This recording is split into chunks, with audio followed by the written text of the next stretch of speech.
Thank you very much for joining us today. I'm Vinnie Santoro, co-chair of the Family NGO Committee, along with Lynn Walsh, who is also present. And welcome to this one of the last few meetings of the Commission on the Status of Women. Our theme today is family farming, raising women out of poverty in developing countries. Let me start by saying that a few weeks ago, The Economist magazine held a conference in London entitled Future of Food Summit to draw attention to the latest developments in the food industry. People everywhere eat every day, but with little thought of where the food comes from. Millions of farmers across the world toil every day to fill our plates. Farming is still a major component of employment and economic output in developing countries, and a significant percentage of those workers, those farmers, are women. In looking for some statistics, I discovered that there are about 900 million people employed in agriculture globally. And even though data are spotty, according to the World Bank, maybe a fourth or a third of all the farmers in the world are women. In developing countries, especially Africa, many are women toiling in remote and rural areas with coping with many difficulties in their farming operations. They may lack the most efficient methods of farming, but there is help available. Today, we are presenting two speakers from two organizations that are playing a key role in improving the lot of women farmers in the developing world. The first is a UN agency, the other a nonprofit organization. IFAD, the International Fund for Agricultural Development, is a UN agency, one of three food-related UN entities based in Rome. And our first speaker comes from IFAD, and our second speaker, whom I will introduce later, is from FarmAfrica,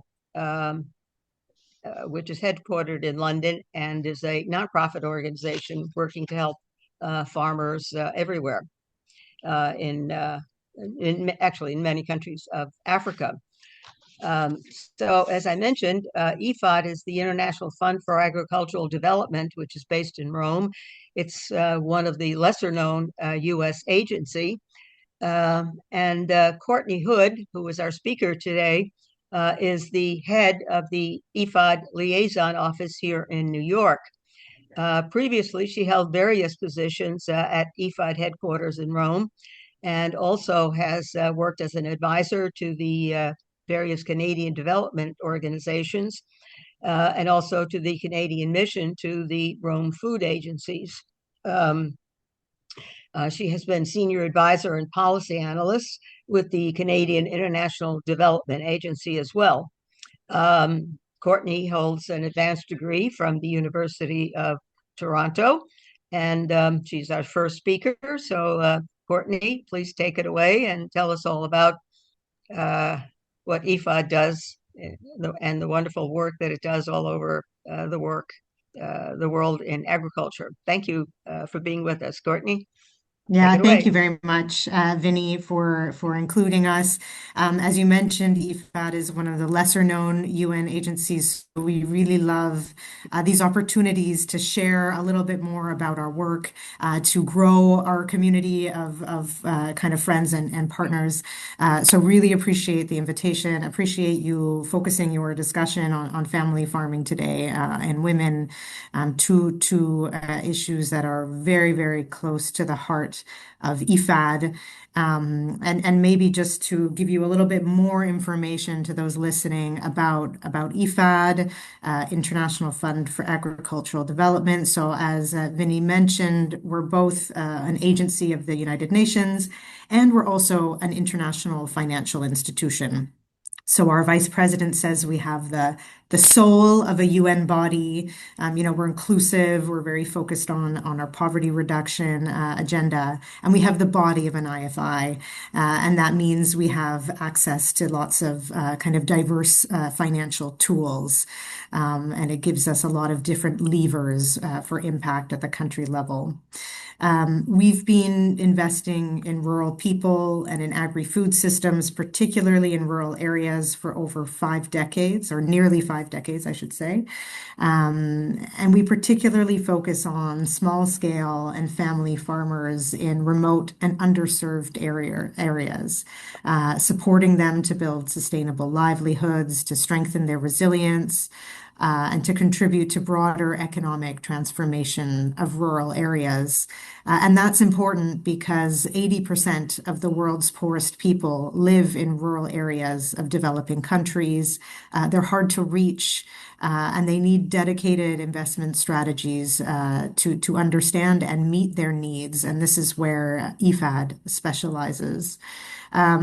We often think of ourselves as a bit of an assembler of development finance. So that means both global money, official development assistance, for example, but also public budgets from the companies where we are co-investing and increasingly from the private sector. So to give you an example, IFAD actually has a credit rating, AA+. And since 2020, we've been able to mobilize over $1 billion in private investment and channel that to rural communities. So we see this as a way of kind of getting into the broader financial system and doing our part to shape a little bit towards more just outcomes. So on family farmers and women, for years, IFAD has really prioritized deepening our partnership with rural women, with family farmers, and with farmers organizations, all as essential and interlinked parts of a broader ecosystem for change. And this is first because family farmers are agents of change in their own communities. As Vinny mentioned, they produce a significant share of the world's food. We know that small and family-operated farms provide around 80% of food consumed in a large part of the developing world. So they're really essential for food security. They also contribute to stability and prosperity in their communities and more broadly at the national level. So if you think that over 2 billion people globally depend on family farming for their livelihoods, and in many developing countries, agriculture is a major driver of GDP and employment, you start to get a sense of how important the sector is for many, many issues beyond food security. Family farmers are also a major contributor to social stability. And considering that between 10 to 12 million young people enter the job market each year in Africa alone, and the significance of the sector for employment, this becomes an obvious linkage. Family farmers and small farmers are often custodians of agrobiodiversity, and this is really essential as we see issues starting to emerge with large kind of monoculture crops, and often stewards of local ecosystems. They hold important cultural heritage, knowledge, and know-how that support sustainable food systems. And the community-rooted nature of their work and their production is becoming all the more critical at a time like this, when we have a retrenchment of sort of economic integration, a retrenchment of trade, and some significant external shocks to economic systems, not the least caused by the recent situation in the Middle East. And you see that we're having impact on things like fertilizer prices and things like this. Within this group, women play a particularly critical role. They're farmers, they're entrepreneurs, they're caregivers and community leaders. They do make up around 41% of the agri-food workforce across the entire agri-food system. So not just production, but also processing, marketing, and as we know, they have a major role in household nutrition. And while rural women are real catalysts for growth and transformation, they face significant embedded structural barriers. And these include limited access to finance and productive assets, restricted access to markets and value chains, unequal land rights and tenure insecurity, and disproportionate vulnerability to climate and economic shocks. And this has real impacts. So women farmers typically produce 24% less per hectare than men. And this has nothing to do with ability, but it's really a question of unequal access to resources often. Women earn about 78 cents for every dollar earned by men, so it's an unfortunate reflection of a broader statistic, but very much real in agri-food wage employment as well. And they often face higher levels of food insecurity. Of course, this is very unjust. And it also represents a major opportunity cost at a time when we need strong, robust local food systems, when we really need the food systems delivering on food security, as well as broad-based economic growth. So closing these gaps in access isn't just a matter of equity, but it's really a strategic investment in inclusive growth, in food security and long-term stability. So we think there are really important arguments that can bring together broad-based coalitions at all levels to kind of address these challenges. I've seen one figure that closing the gender gap in agriculture can add up to $1 trillion to the global economy. So these are some benefits that are pretty difficult to argue with. Maybe a note on IFAD's own approach to working with farmers organizations and working with women. At IFAD, we approach this challenge through a combination of financing, partnerships, and institutional strengthening. So a central pillar of our work is really our collaboration with farmers organizations. These are often lifelines for small family farmers, and there are essential partners in providing access to training, to inputs and services, but also to facilitating market integration of small-scale family farmers, and enabling things like collective bargaining, which I'm sure we can all appreciate is important, as well as in strengthening the voice, representation, and social cohesion at the community level. IFAD invests with farmer organizations at the national level and in them through some grant projects to help strengthen their economic, social, and advocacy roles. So really ensuring that they can effectively support their members and engage in policy processes. At the same time, we work in a consultative manner with rural women to expand their access to finance and productive assets, leadership and participation in decision-making, integration into markets and value chains. And as a financial institution, our primary method is providing concessional loans, so financing that's cheaper than countries could access on markets, as well as grants to governments to help design and implement rural development programs that place women and family farmers really at the center. We also help create policy space. So through our ultimate partnership with governments, our anchoring in national plans and priorities. And this helps us create a loop that takes learning from our projects to help governments themselves develop more gender responsive policies and strategies.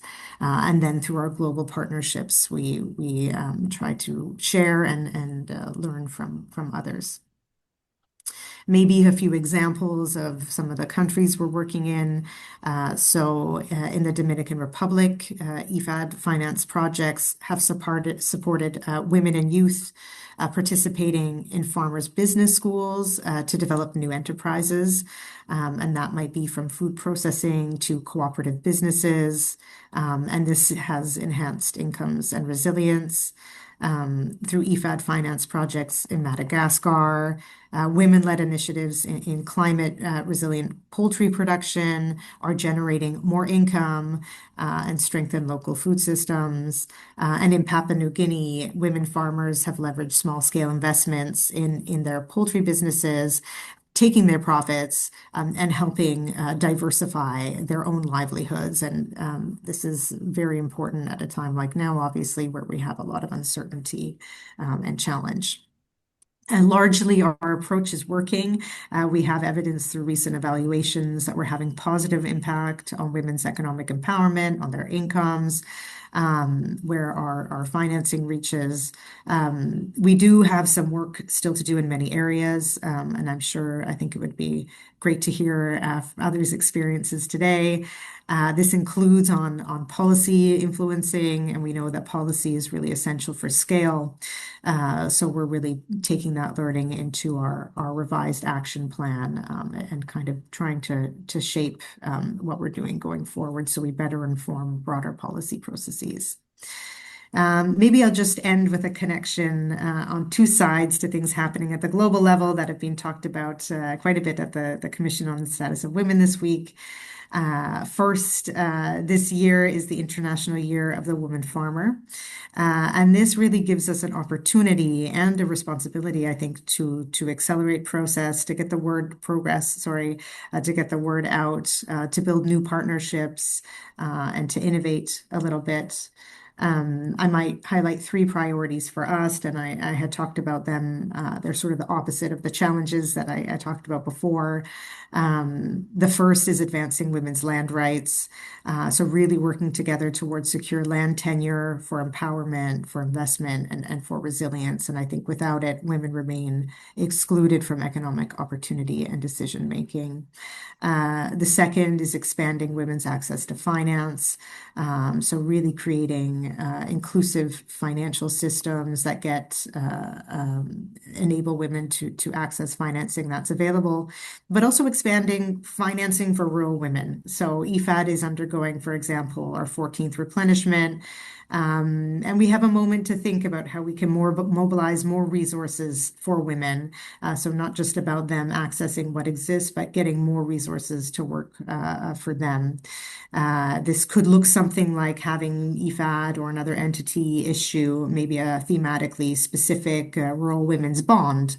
But there are many other options as well. We also have the UN Decade on Family Farming, and this is kind of our third priority area, sustaining momentum. The decade is approaching its conclusion in 2028. It's done a good job, I think, in advancing kind of focus at the national level. We have some national action plans in place. But of course, there's always threats, and I think it's particularly at this moment in time that we regress a little bit on the progress that we've made. So, keeping energy high, keeping momentum high on the woman farmer and on family farmers will be particularly important. Maybe I just end with the fact that all of these interventions require really broad-based partnerships with government, with international organizations, with civil society, with the private sector as well, and certainly with women and farmer organizations themselves. They know best what they need. Their needs will evolve. We need to partner with them and to listen with them. So I look forward to our broader conversation here today, to hearing from you on what the challenges are from your side, how we can maybe work in better partnership. And I would just also say that I have a colleague online as well, Elena. She's worked on family farming for quite some time, and is also a font of wisdom. So if there's some question and answer, I think maybe if we could consider it a dialogue, it would be really welcome. So thank you very much. I end there. I look forward to hearing from Dan and other colleagues. Well, thank you very much, Courtney. That was very informative.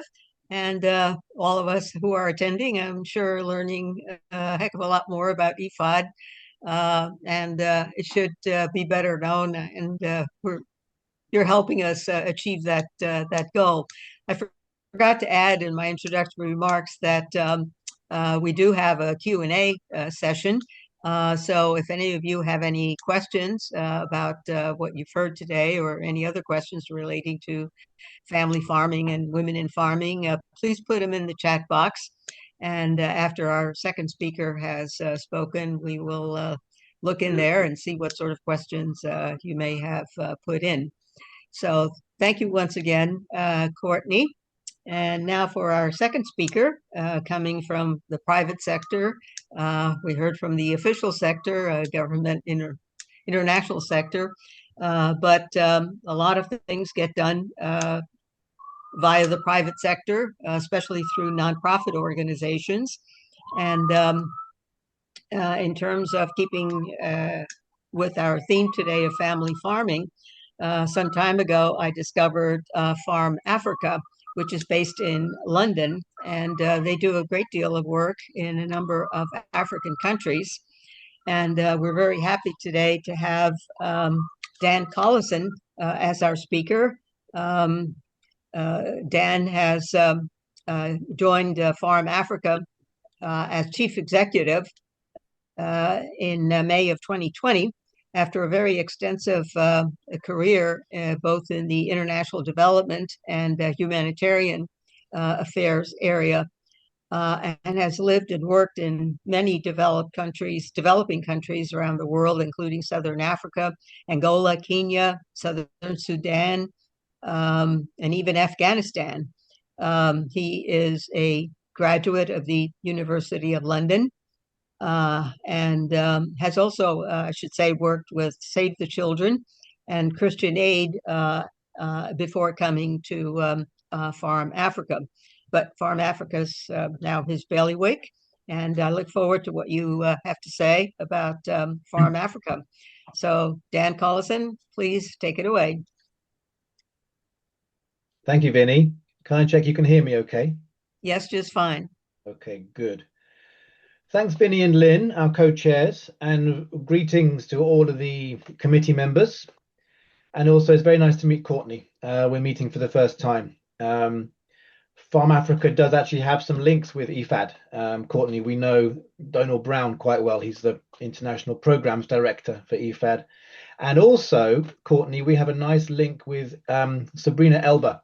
She's a good patron and friend to FarmAfrica, and also an ambassador for IFAD, along with her husband Idris Elba. So yeah, it's nice to be on the same event as a colleague from IFAD.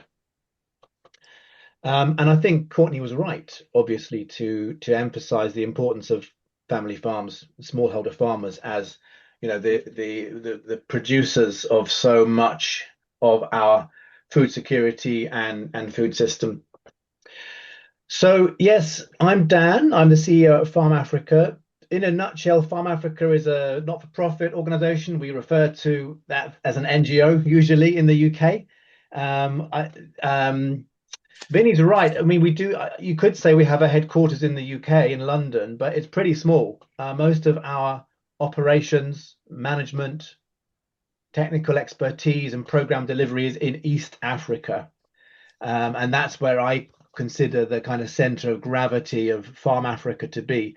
FarmAfrica's about 40 years old, so quite well established. We were set up in Kenya about 40 years ago, and have developed since then.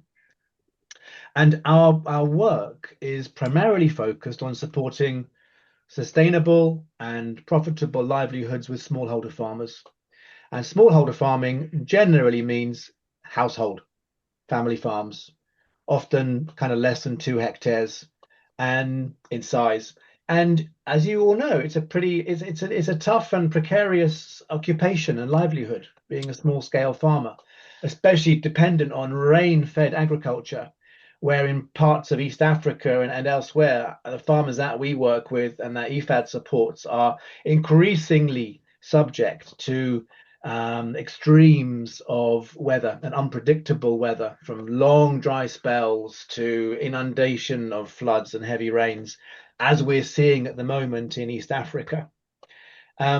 So supporting family farms, smallholder households, to be not only productive and profitable, but also resilient to changes in the world around them, to improve market access as well, is a really relevant and important thing to be doing.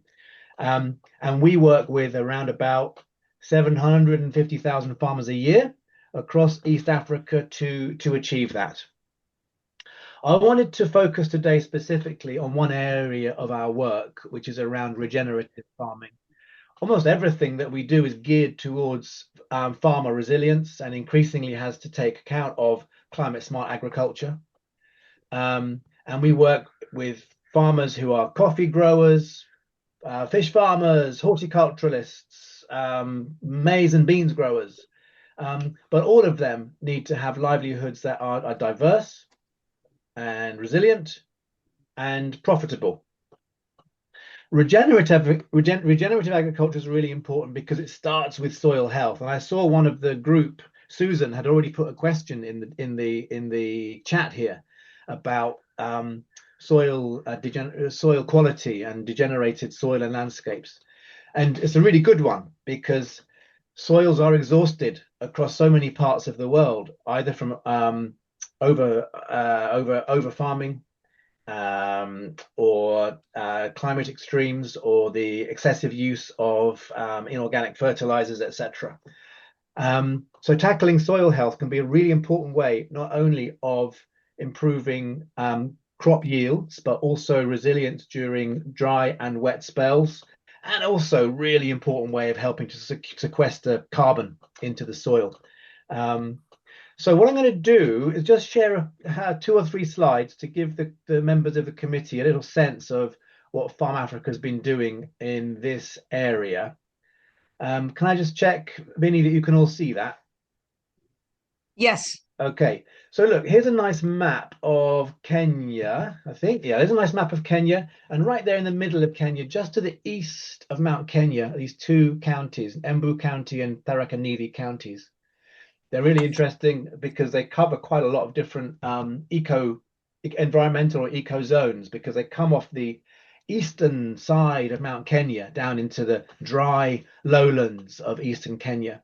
And we've been working in these 2 counties with about 50,000 farmers, family farms, to introduce the approaches to regenerative agriculture, which if they are applied carefully and thoroughly, can have a very dramatic impact on soil health, on farm yield, and on family farm income. The fundamental approach to promoting the approaches, the components, if you like, of regenerative agriculture in these communities and across the 50,000 farmers that we've been working with, is what we call a village-based advisor model. And this lady on the right, Juliet Mathoni, she is a village-based advisor. It means she's from that community. She's an energetic, experienced, influential farmer in her own right.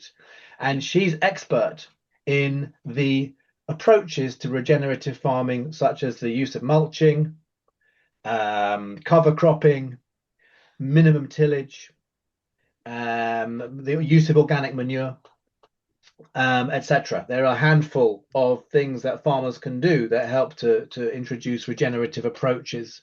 And here she is working with one of her neighbors on advisory input on how to implement and adopt these regenerative farming approaches.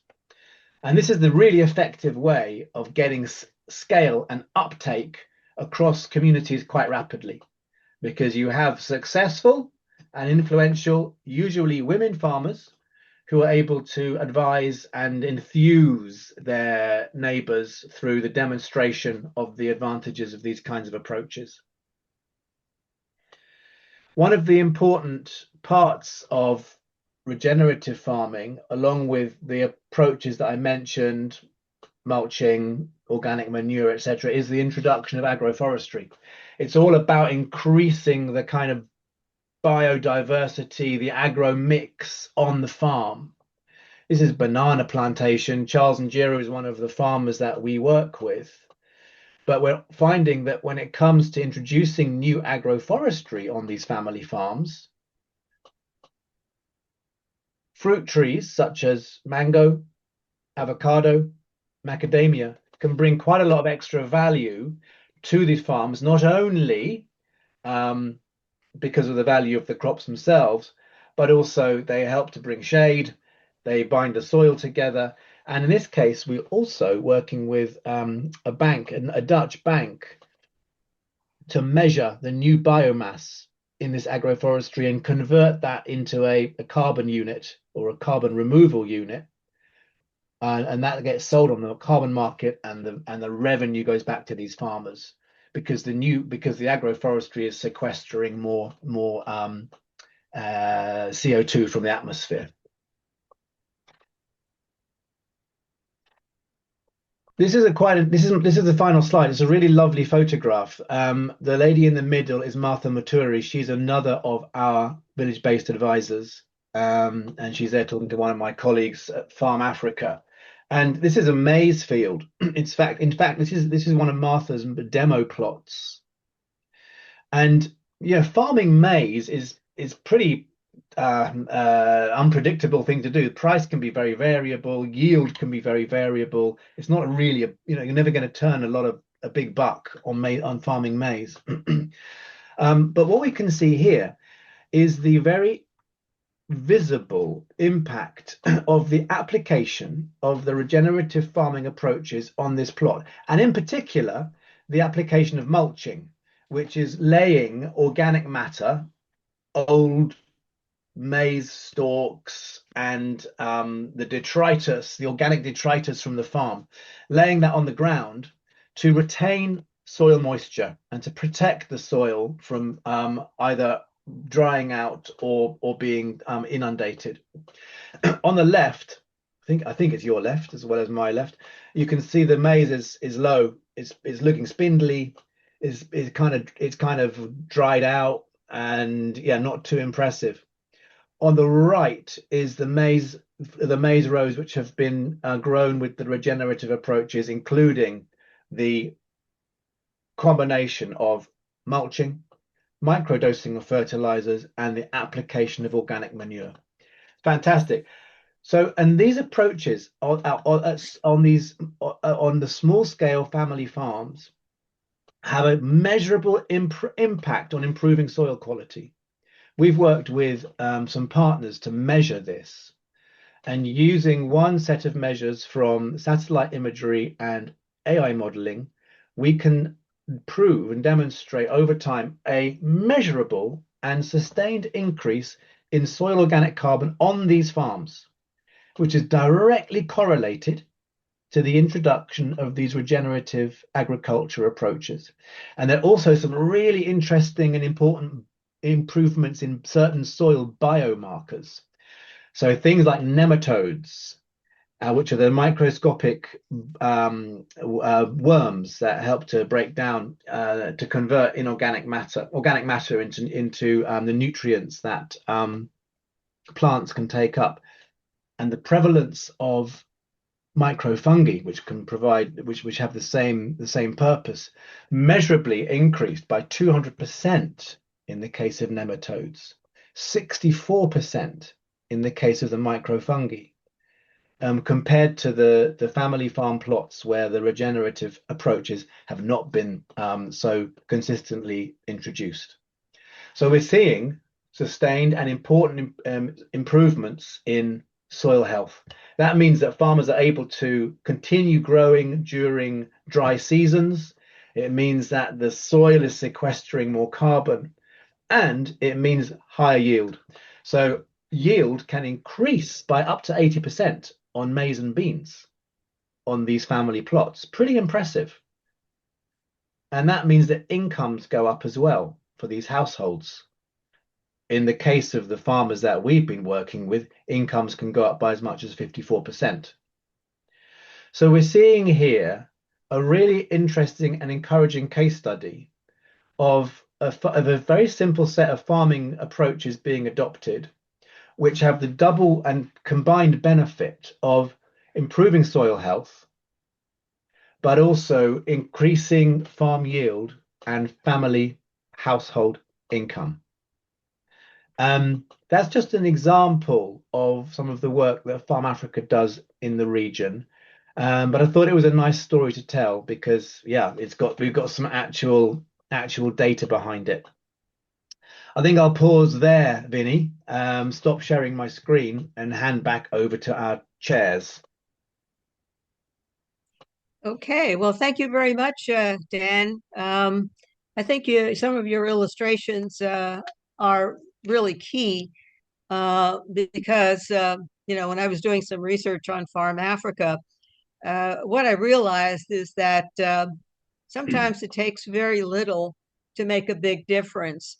And just by changing the way farmers can grow their crops, adding a little bit of this or doing less of a little bit of that, can make a very big difference.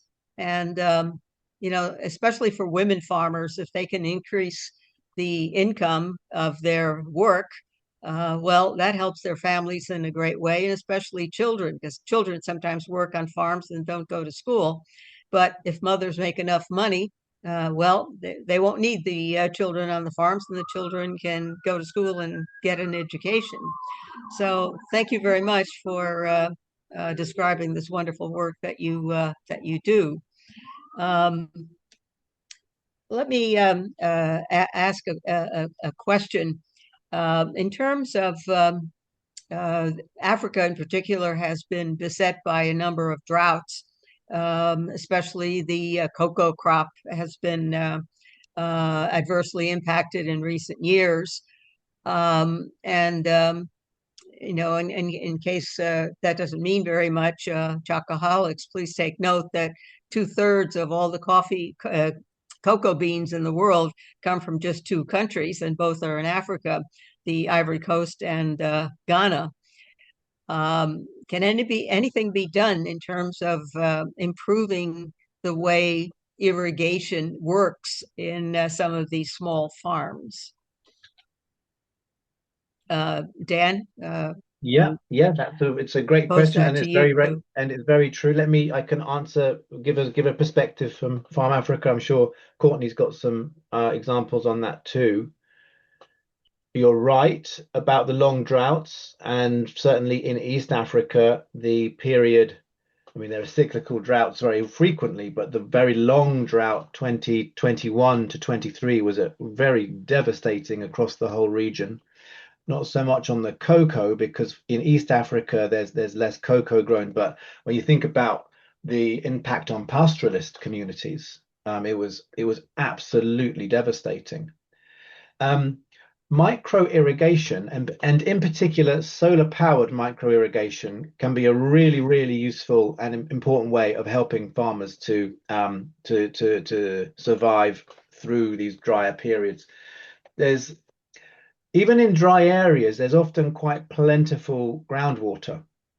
And if groundwater can be accessed principally through drilling, then solar pumps are a really effective way of getting sufficient quantities of water up to the surface to irrigate small scale plots.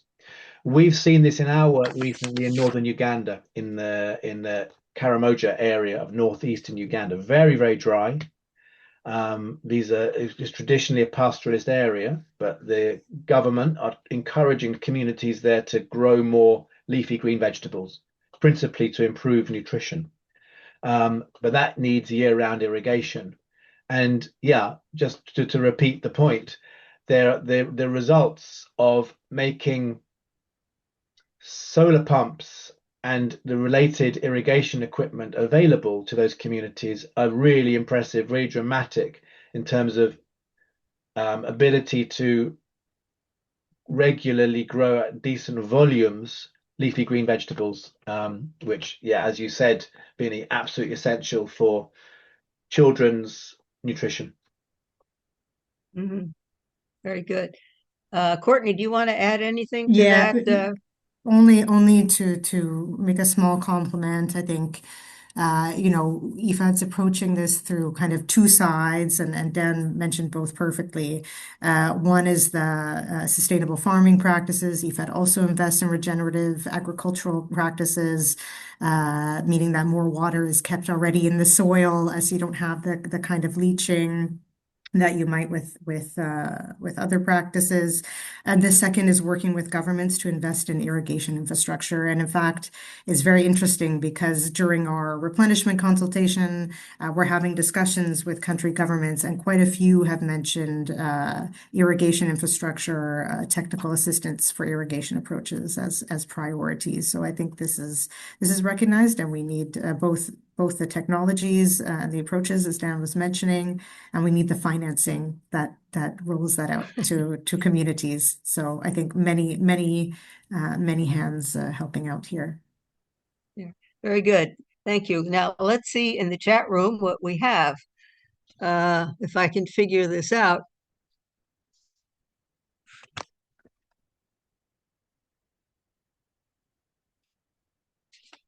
Okay. I can't, Dan, you had seen something there from Susan Roylance, who has a great deal of experience in agriculture and lives out west, but she has been in many countries. I can't somehow access. Somehow they're not coming up. I don't know what happened here.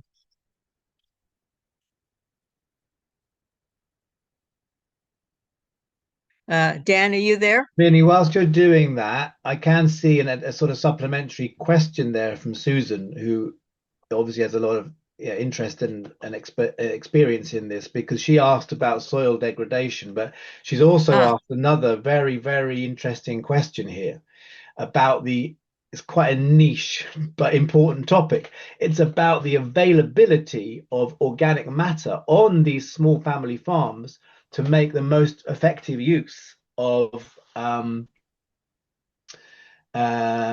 regenerative approaches, because both in terms of organic matter to do the mulching and farmyard manure as a soil improvement as well. It's the on small farms, those inputs are not necessarily available in sufficient quantity, or they are needed for other purposes. So it is an interesting challenge to the sort of to achieving the full, let's say, potential of regenerative agriculture on smallholder farms. It's one of the reasons why the agroforestry component is so important, because that adds additional sources of organic matter to support things like mulching, and the increase in the number of small livestock, be it cattle or goats, on the family farms is another important way of making sure that there's sufficient quantities of, in that case, farmyard manure to really superpower the regenerative farming approaches. But yeah, I really like Susan's question there on the availability of organic matter as a potential restraining factor on regenerative. Mm-hmm. Yeah. Vinny, do you see the questions now in chat? No, I'm having a problem with it. Okay, Something else is coming up. I don't know what happened to my system here. If you one, can, go ahead, there's one Lynn, that please. says, does IFAD and FarmAfrica offer funding for small agricultural projects in East Africa? Okay. Courtney, do you want to Yeah, start? I can go first. The majority of our financing is through governments.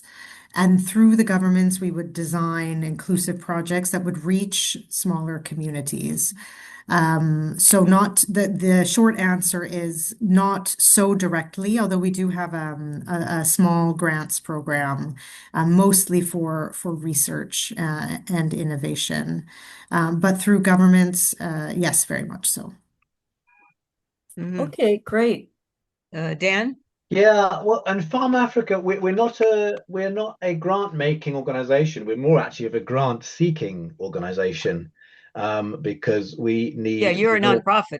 Yeah, but having said that, of course, there's a big part of our strategy and our approach which is about helping smallholder farmers, be that a household level or cooperative level, or what's called the Farmer Service Centre, which is another way of farmers coming together in groups, or very importantly, what we call the village-based savings and loans associations. These are generally groups of women who group together to pool their savings, to provide small loans to each other.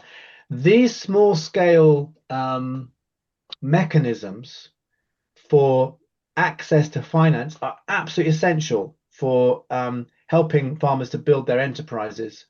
And so part of our work is often to help de-risk or if you like, strengthen those mechanisms so that they can apply for bank loans and get funding from and get financing from elsewhere. So it is a long way around of saying we're not a grant making body, but a big part of our work is focused on helping farmers get finance. Mm-hmm. I think I saw a question pop up here. I did some finagling here, and I see one question. How do we contact the first speaker lady? Thank you. Okay. I was going to say this later in my concluding brief remarks. I was going to give the links to both organizations because they're very simple and you can get lots of information. So the answer to that question is ifad.org, and just jump in and you'll find lots of information on all sorts of things that IFAD does. And the other is simply FarmAfrica.org. So similar there. And there's even while I'm at it, I might as well add this. There's also a Farm Africa USA site. And that is a registered NGO in the United States. So if anybody wants to donate to Farm Africa, you can do it in the United States. Those are we have an audience scattered all over, but those of us who are in the United States who might feel like contributing to Farm Africa, you can do so through the links available from Farm Africa USA. Also, you can trace that through the farmafrica.org website. I couldn't have said it better myself. Thank you so much. Okay. Yeah, thanks, Vinny. Thank you for promoting our organization. And indeed, Russell's one of our trustees at Farm Africa in the US. Yes. So he's very happy to hear our donation site being mentioned. Great. Yes. Vinny? Lynn, can you read anything yes, more? Yes, Can you there's a go question. ahead. There's a question from Renata Kazmarza, who's the UN focal point on the family, so part of the Secretariat. She asks, what's your assessment of the family farming decade so far? Yeah, maybe I can come in, Vinny and Yes. Lynn, because I think the question was That's for you. directed to IFAD. It's a good one, and I'll ask Elena to complement. And I think the short answer is good. We have a good assessment of it. I think it's worked very well. It's sort of catalyzed some national structures falling into place. The development of some over 380 laws, policies, and regulations that support family farming, policy dialogues that have been very constructive. There is a world of work to do, of course, and it's no silver bullet, but I think some of these big, broad policy initiatives are very helpful for focusing attention, for rooting out gaps, and for bringing together groups of people who care and can do something. So overall, positive. Elena, if you allow me, to ask if Elena can complement. Yeah, just unmute yourself, Elena.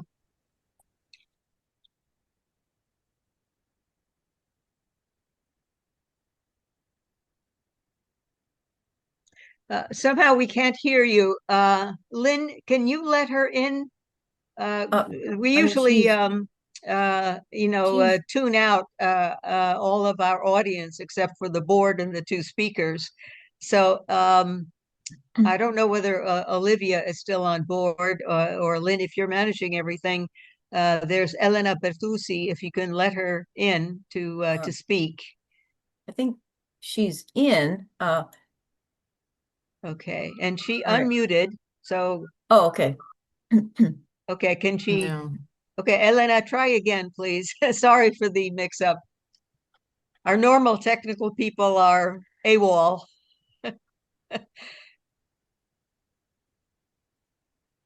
No, sorry, we can't hear you, Elena. No, I'm sorry, that's it's too not bad. working. Look, Because she's worked on this for a while, but she's also, Elena's put some additional data in the chat on some of the outcomes of the decade. So I think that everyone can have a look there as well. I will keep working on it. I'm sorry, but in the meantime, there's a question which I like by Robert Brent about what kind of farming can elderly women do?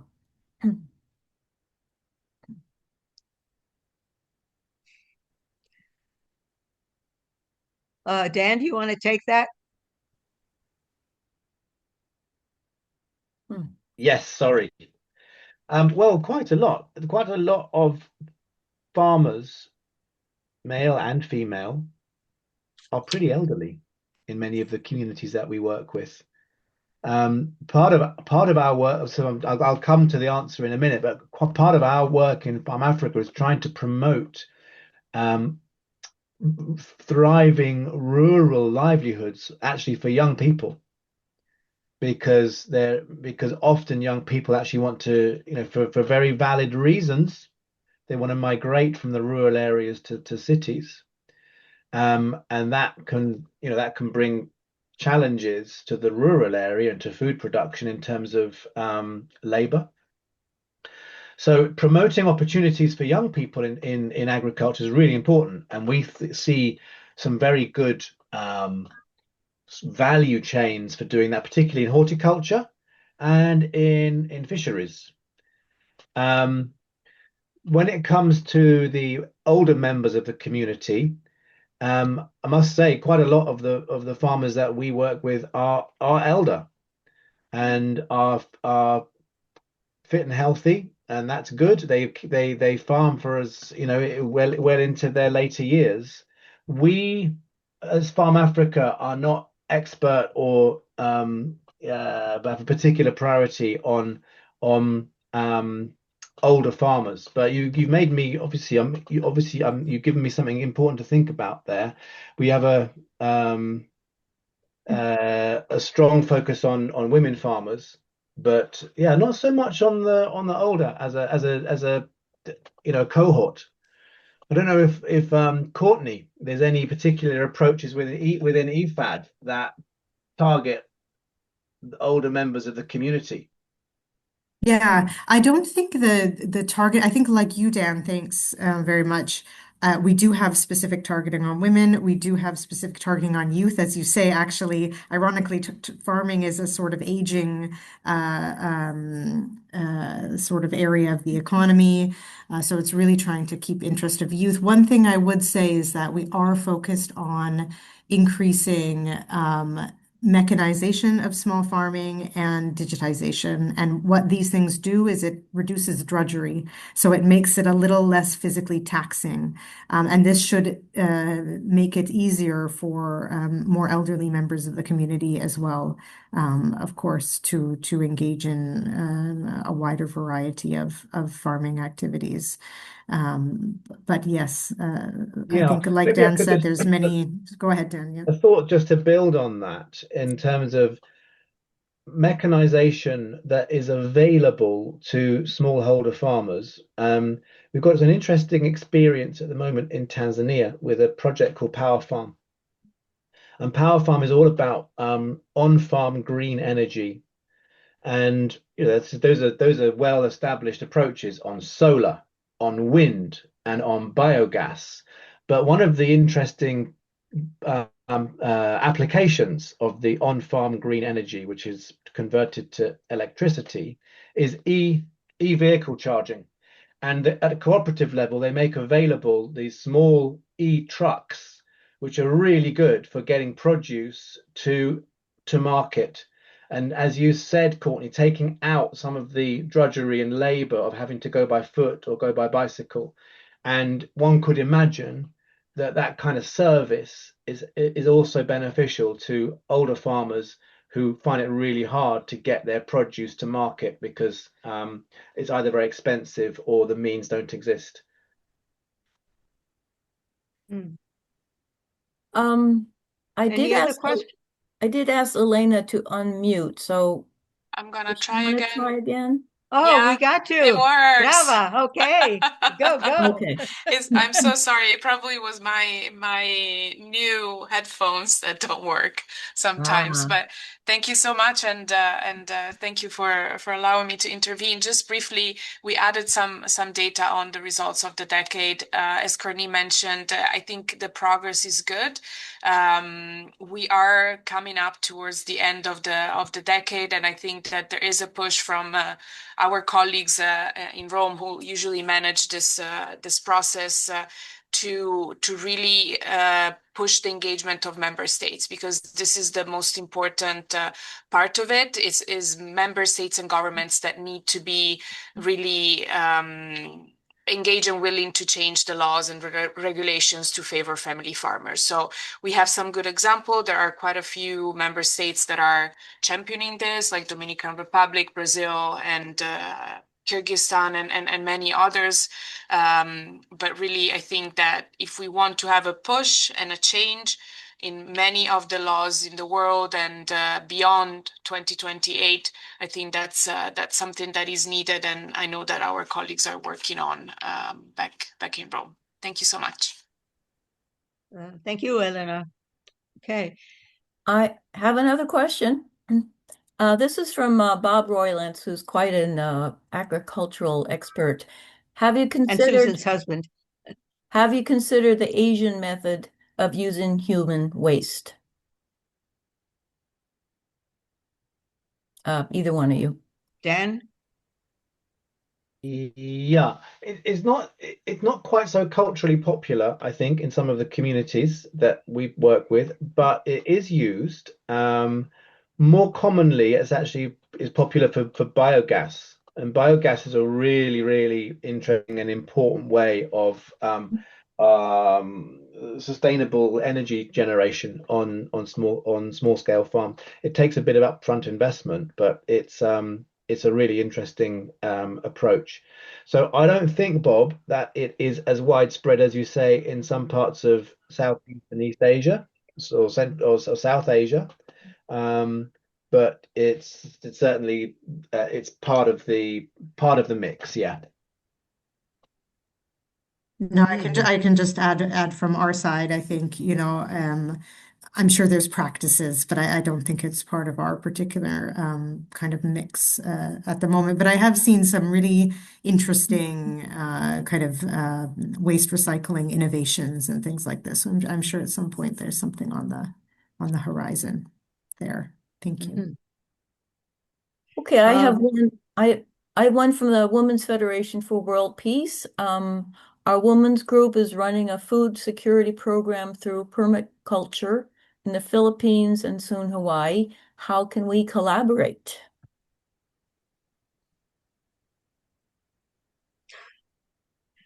Anyone want to take that, Dan?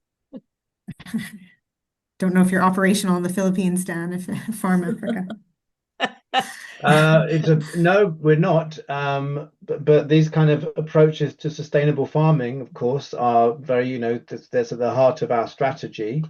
If there's a contact that they'd like to share that we can follow up afterwards, and I can connect I forgot the name of the organization. Women's Federation for World Peace. Okay, so we could definitely connect with colleagues in East Africa, be it on regenerative agriculture or landscape management or any other aspect of FarmAfrica's work, and we'd love to get some exchange going. But we'd have to find out, I think, a bit more about what they're doing to see whether there's any overlap. Well, we Yes. have the links, so the Women's Federation can contact ifad.org and farmafrica.org for further information. Great. I'm sorry, I don't know if this question was asked before. Do you need to import additional organic matter to add fertility to the soil? That's from Susan Roylance. Yeah. Thanks, Lynn. We did try and cover that a little earlier with the conversation on the availability of or the shortages of organic matter on a small family farm and the different pressures on it. So yeah, that did come to the group a little earlier. Okay, I was a little distracted. Vinny, that's it. The questions that we have, and we're quite close to the end. Yeah, we're close to Maybe the they end, wanna make final point. yeah, Courtney has another meeting at 2:30, so let me thank both Dan and Courtney for being with us today. I think your remarks have been very, very informative, especially for those of us who are urban dwellers. But I think the fact that this year is the International Year of the Family Farmer is getting some traction. And in doing my research, one of the ancillary things that I picked up was that the Italian government, after all, IFAD and the FAO and the World Food Program are all based in Rome. The Italian government has issued a commemorative silver €5 coin commemorating the International Year of the Family Farmer. It's really quite nice. I have seen it. If anybody wants a picture of it, please send me an email and I will send you a picture of it. And maybe some of you might be coin collectors out there, but this is a very, very interesting coin to have. So let me conclude on that positive note. Vinny, I'm sorry, can I interrupt? Yes, Vinny, sorry, please. I'm not doing my job very smoothly, but I wanted to, there was a first question from Lyudmila from Ukraine, and she would like to have information to help. She says, our women from deoccupied villages in Ukraine. So hopefully that connection can happen. Well, once again, I would urge her to visit the two websites that I have mentioned. I don't mind mentioning it a third time, ifad.org and farmafrica.org. So you will find plenty of information, and whatever questions you may still have anywhere out there, you'll find lots of information that is very useful. So once again, thank you, Lynn, for helping me out today. Good co-chair. And Dan, thank you for delaying your supper this evening. You're coming to us from London, and that's much appreciated. And Courtney, I hope to meet you in person very soon. And Elena, thank you for your remarks as well. And I wish you all a wonderful continuation of the end of the Commission on the Status of Women, and let's all celebrate farmers going forward. Thank you very much for being with us. Thank you Thanks, so Vinny. much. Till the next Thank time. you, everybody. Thank you, Lynn. Thank you. Thank you. Bye-bye. Ciao. Thank you. Excellent job.